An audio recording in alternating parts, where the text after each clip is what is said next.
விஜய் அவர்கள் இந்த நிமிடம் வரையில் அந்த வழக்கிலே எஃப்ஐஆரிலே சேர்க்கப்படவில்லை. அப்படி இருக்கிற போது அவரை கைது செய்ய வேண்டும் என்று கோருவதிலே அர்த்தமில்லை. அவருக்கு இதில் வேறு வகையில்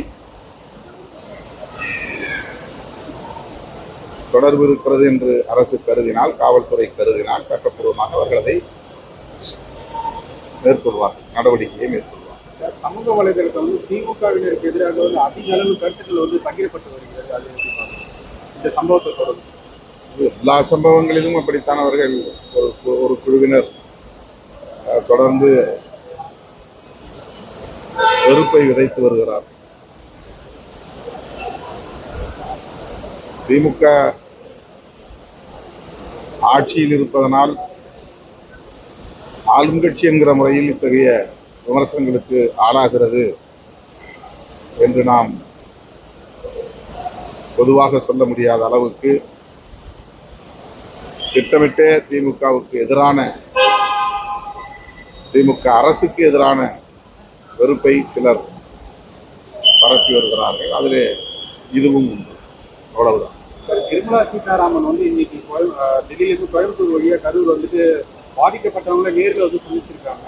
அதை எப்படி பாக்குறீங்க? ஆறுதல் சொல்ல வருவதற்கு அனைவருக்கும் பொறுப்பு இருக்கிறது, கடமை இருக்கிறது, உரிமை இருக்கிறது. அந்த வகையிலே அவர் வந்தது மகிழ்ச்சி. ஆனால்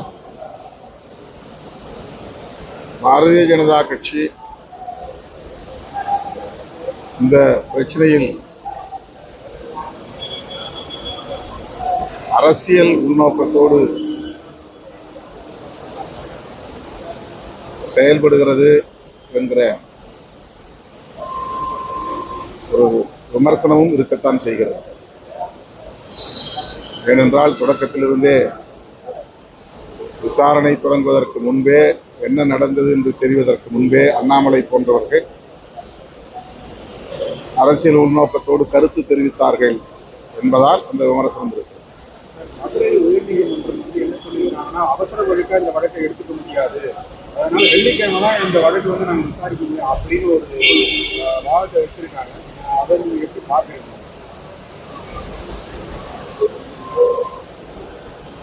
அரசு உடனடியாக இதில் தலையீடு செய்து பாதிக்கப்பட்டவர்களுக்கான நிவாரணப் பணிகளையும் மேற்கொண்டிருக்கிறது.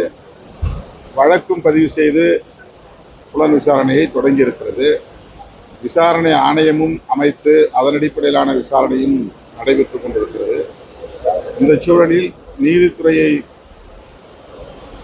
அரசுக்கு எதிராக அணுகுவது என்ற ஒரு முயற்சியை தமிழக வெற்றி கழகத்தார் மேற்கொண்டிருப்பது எல்லோருக்கும் ஒரு அதிர்ச்சி தான். நீதித்துறை நிதானமாக இதை கையாளுவோம் என்று சொல்லியிருப்பது சரி என்றே கருதுகிறேன்.